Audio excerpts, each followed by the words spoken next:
We've seen how a history of taste-based discrimination, rooted in prejudice and bigotry, can lead to group differences which in turn form the foundation for ongoing statistical discrimination that'll continue even if the prejudice and bigotry subside. But statistical discrimination isn't the only form of discrimination that can emerge from these group differences. Another is what we're going to call structural discrimination. By structural discrimination, we're going to mean the disparate outcomes for different groups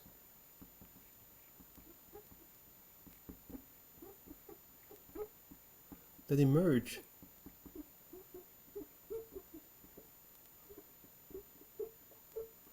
from the underlying structure of how the world works.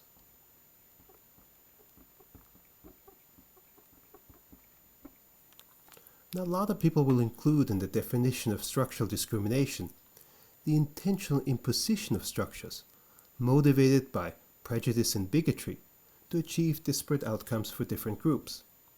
Think, for example, about the apartheid system in South Africa that existed into the 1990s, or the Jim Crow laws in the United States that existed leading up to the civil rights movement. Those were intentional government impositions of structures motivated by prejudice and bigotry to achieve disparate outcomes for different groups. We're not going to include that in our definition of structural discrimination because we've already included it in our definition of taste-based discrimination. What we mean by structural discrimination is these disparate outcomes for different groups that will emerge from how the world works in the absence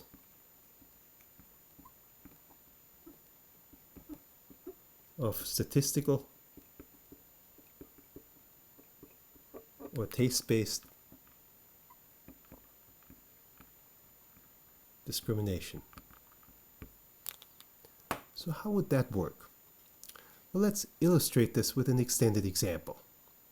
Let's think about the labor market. When we first talked about the labor market, we acknowledged that in the real world it's often much more complex than a purely competitive market that we can represent it with supply and demand curves. One of the complexities in real-world labor markets is that they rely heavily on social networks. The primary way that most people get their jobs is through people that they know, through their social networks. Now, in a world that hasn't been shaped by a history of taste-based discrimination rooted in prejudice and bigotry, we would expect different groups to participate in the same kinds of social networks. But in a world that has been shaped by that kind of discrimination, where group differences have emerged, we'll expect those different groups to occupy different types of social networks. Now, social networks have what we call social capital. By social capital, we don't mean human capital, which is the set of skills that you've acquired over the course of your life. It's the thing that the Heckman curve was about, which told us that the earlier we invest in human capital, the more of a payoff we get from that investment. Social capital is something entirely different. It's the resources and information we have access to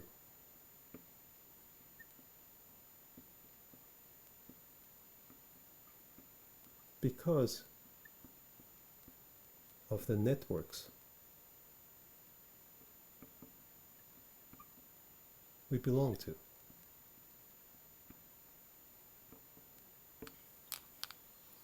So different social networks will have different levels of social capital, different access to resources and information.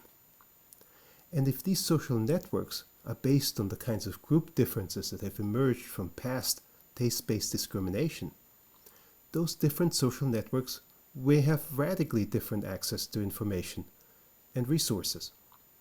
Think, for example, about being an employer who's trying to hire employees in the fairest possible way. Think of the employer having no prejudice or bigotry and not attempting in any way to statistically discriminate, just to hire the best person for the job. But the way that he recruits for the job, or for the jobs that he's trying to fill, is through his social network. If that social network is segregated from other kinds of social networks that are based on these group differences that have emerged from historical discrimination, then the pool of applicants he's going to get is not going to be representative of all the groups that might in fact qualify for the job. So while every time he has to make a choice between different applicants, he's making the fairest possible choice, he's not seeing the full set of applicants that he could see if he wasn't relying on the social network that he was a part of. So that's a form of structural discrimination that can have disparate outcomes for different groups. He's simply not tapping into other social networks that are disproportionately representing other groups. Now, the curious thing about this kind of structural discrimination is that the person who's doing the discriminating may be entirely unaware that he's engaged in discrimination. He's making the fairest possible choice among the applicants he has. He's just not aware that his social networks is giving him a particular pool of applicants.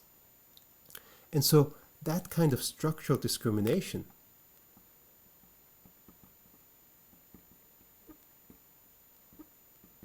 also emerges from the group differences that may have emerged from past taste-based discrimination. So we now have three types or three sources of discrimination of the kind that we're concerned about.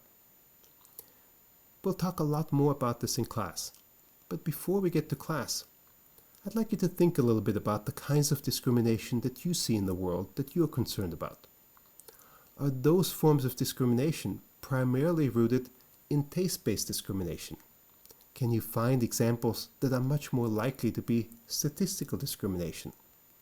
And can you find underlying structures of how the world works that will result in disparate outcomes for different people without anyone actually intentionally discriminating?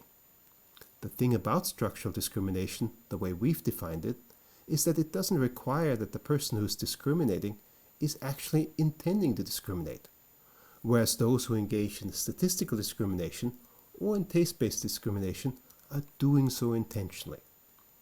So give this a little thought before the next time we meet, and we'll try to put the different forms of discrimination together to see how they interact.